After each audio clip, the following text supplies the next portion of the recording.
Bien, donc pour étudier la relation entre la tangente et le nombre dérivé, nous allons utiliser le logiciel GeoGebra. Nous avons ici défini une fonction f dont l'expression algébrique est donnée ici, et sa courbe est tracée entre -2 et 3.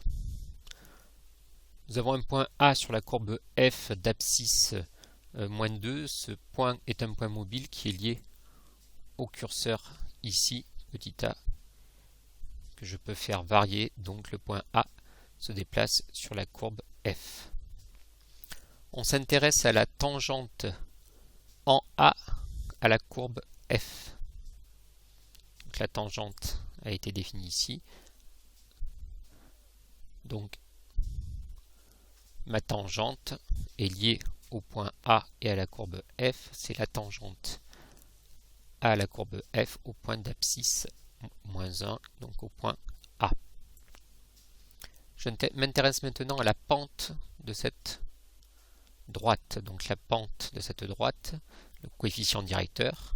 Donc ici nous avons une droite qui est croissante, le coefficient directeur est 4, le coefficient directeur est positif, ce qui est cohérent avec une droite croissante. Donc on dira que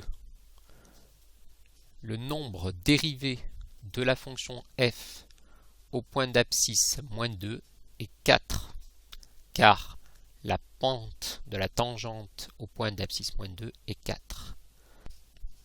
On dira que le nombre dérivé de la fonction f au point d'abscisse -2 est 4. Si je déplace mon point A, donc par exemple A d'abscisse -1, on voit que l'on a une tangente qui est horizontale, dont la pente donc est nulle. Le nombre dérivé de la fonction f au point d'abscisse -1 est 0. On notera donc f' de -1 égale 0. De même, la tangente en 0 a pour coefficient directeur -2.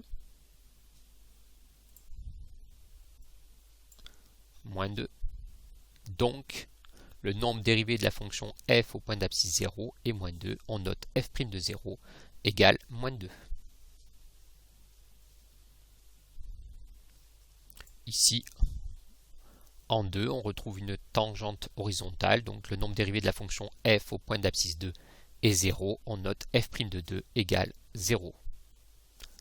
Voilà pour donc la définition du nombre dérivé, qui est donc le coefficient directeur de la tangente